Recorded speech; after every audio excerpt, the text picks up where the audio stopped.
नमस्कार मंडळी, सर्व दिव्यांग बांधवांना जागतिक दिव्यांग दिनानिमित्त हार्दिक शुभेच्छा। तर मित्रांनो, जागतिक दिव्यांग दिनानिमित्त नवीन परिपत्रक आलेले आहे आणि आनंदाची बातमीसुद्धा यामध्ये आलेली आहे। आता नेमकी आनंदाची बातमी कोणती आहे हे आपण आजच्या व्हिडिओमध्ये बघणार आहोत। ते परिपत्रकसुद्धा मी तुम्हाला दाखवून देणार आहे। त्याचबरोबर हा जो व्हिडिओ आहे हा सर्व दिव्यांग बांधवांना अतिशय महत्त्वाचा राहणार आहे। आता यामध्ये सर्व प्रकारचे दिव्यांग बांधव आलेले आहेत हे लक्षात घ्या। तर नमस्कार, मी देवानंद गवांदे स्वागत करतो आपलं आपल्या लाडक्या यूट्यूब चॅनलमध्ये, ज्याचं नाव आहे टेक्निकल मराठाजी।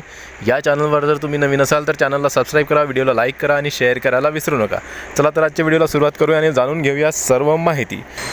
तर बघा मित्रांनो, दिव्यांग कल्याण आयुक्तालय महाराष्ट्र राज्य पुणे यांच्याकडून हे परिपत्रक आलेले आहे आणि यामध्ये सर्व जिल्हाधिकारी यांना यांच्याप्रती हे पत्र लिहिण्यात आलेलं आहे, परिपत्रक काढण्यात आलेलं आहे। विषय बघा, विषय खूप महत्त्वाचा आहे। आपल्या जिल्ह्यातील दिव्यांग व्यक्तींच्या आधार कार्ड व आयुष्मान भारत कार्ड नोंदणीबाबत आधार कार्ड आणि आयुष्मान भारत कार्ड यांच्या नोंदणीसाठीचं हे परिपत्रक काढण्यात आलेलं आहे। आता तुम्ही म्हणसाल मग यामध्ये नवीन काय आहे? आधार कार्ड आणि जे आयुष्मान कार्ड आहे हे अतिशय महत्त्वाचे दोन जे कार्ड्स आहेत हे सर्व दिव्यांग बांधवांसाठी महत्त्वाचे आहे। कारण की आता आधार कार्ड जे आहे दिव्यांग बांधवांना त्यांच्या एकतर हाताचे ठसे मिळत नसतात, कधीकधी जे डोळ्यांचे स्कॅनिंग वगैरे होत नसतात, कारण की विविध प्रकारचे दिव्यांग बांधव असतात, त्यामुळे त्यांना थोडी प्रॉब्लेम जाते। तर आता यामध्ये याच प्रॉब्लेमविषयी सांगण्यात आलेलं आहे। पुढे बघा काय लिहिलेलं आहे। उपरोक्त विषयान्वये आपणास कळवण्यात येते की दिव्यांग व्यक्ती हक्क अधिनियम 2016 मधील कलम 56 अन्वये दिव्यांग व्यक्तींना वैश्विक ओळखपत्र प्रणालीद्वारे दिव्यांगत्व प्रमाणपत्र वितरित करण्यात येते। सदर प्रणालीवर अर्ज करताना दिव्यांगांना आणि दिव्यांग व्यक्तींना त्यांचे आधार कार्ड बंधनकारक करण्यात आले असून दिव्यांगांचे हाताचे ठसे व डोळ्याचे स्कॅनिंग न झाल्यामुळे दिव्यांगांना आधार कार्डपासून वंचित राहावे लागत आहे। तसेच दिव्यांग कल्याण विभागाच्या शासन निर्णय दिनांक 9/10/2025 अन्वये महाराष्ट्र राज्यात दिव्यांग व्यक्तींना योजनांचा लाभ घेण्याकरिता UDID प्रमाणपत्र बंधनकारक करण्यात आले आहे। करिता आधार कार्ड नसणारे दिव्यांग व्यक्ती योजनेपासून वंचित राहू शकतात। त्यानुसार अनेक दिव्यांगांचे आधार कार्ड व आयुष्यमान भारत कार्ड नोंदणी होण्यास अडचण होत आहे। त्यामुळे आपल्या जिल्ह्यातील दिव्यांग व्यक्तीचा आधार कार्ड डेटा असणे आवश्यक आहे। तसेच दिनांक 7/4/2025 माननीय मुख्यमंत्री महाराष्ट्र शासन यांच्या अध्यक्षतेखाली झालेल्या बैठकीत संजय गांधी निराधार योजनेतील दिव्यांग लाभार्थ्यांना योजनेचा लाभ DBT प्रणालीद्वारे वितरित करण्यात येणार आहे। त्याकरिता दिव्यांग लाभार्थ्यांची आधार कार्ड काढणे आवश्यक आहे। करिता आपल्या जिल्ह्यातील दिव्यांग व्यक्तीचे UDID कार्ड आणि आधार कार्ड लिंक करणे आवश्यक आहे। हे खूप महत्त्वाचं आहे। आधार कार्ड UDID कार्डशी लिंक करणे अतिशय आवश्यक आहे। तसेच दिव्यांग व्यक्तींना आयुष्मान भारत कार्ड योजनेचा लाभ मिळणे देखील आवश्यक आहे।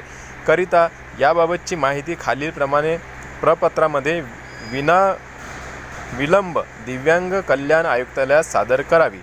तर बघा, UDID कार्डशी तुमचं आधार कार्ड संलग्न असेल त्याच वेळेस DBTद्वारे तुमच्या खात्यामध्ये पैसे येणार आहेत संजय गांधी निराधार योजनेचे, हे गोष्ट तुम्ही लक्षात घ्या। आणि त्यानंतर खाली काय विवरणपत्रात लिहिलेलं आहे ते सुद्धा मी तुम्हाला सांगणार आहे।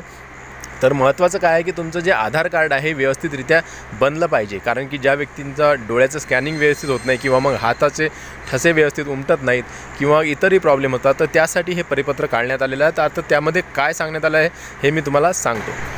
तर बघा, या विवरणपत्रामध्ये नेमकं काय लिहिलेलं आहे हे आता आपण जाणून घेऊया। विवरणपत्रामध्ये काय आहे बघा, सर्वात आधी तुमच्या जिल्ह्याचं जे नाव आहे ते येणार आहे, म्हणजेच की हे सर्व जे जिल्हाधिकारी आहेत त्यांना हे नोंदणी करायची आहे, डेटा मागवायचा सर्व दिव्यांग बांधवांचा आपापल्या जिल्ह्यामधील आणि किती संख्या आहे, जिल्ह्याचं नाव काय आहे। त्याचबरोबर इथं बघू शकता तुम्ही दिव्यांग व्यक्तींचे संख्या, आधार कार्ड धारक दिव्यांग व्यक्तींची संख्या, त्याचबरोबर आहे आयुष्मान भारत कार्ड धारक दिव्यांग व्यक्तींची संख्या। तर अशा प्रकारे हे जे रकाने आहेत त्या रकान्यांमध्ये त्यांची संख्या नोंदवावी लागणार आहे पूर्ण जिल्ह्यातील दिव्यांग बांधवांची, आणि तो डेटा सर्व जिल्हाधिकाऱ्यांना जे आयुक्तालय आहे दिव्यांग कल्याण आयुक्तालय त्यांच्याकडे पाठवायचा आहे। आणि त्यानुसारच ते आपल्या जे काही संजय गांधी निराधार योजनेचा लाभ असेल किंवा इतर योजनेचा लाभ असेल याप्रमाणे त्यांचं जे आधार कार्ड आहे ते झालं की नाही, त्याचबरोबर त्यांचं राहिलेलं असेल तर मग त्यांचं कशाप्रकारे करता येणार आहे याबाबतची चर्चा त्या ठिकाणी होणार आहे।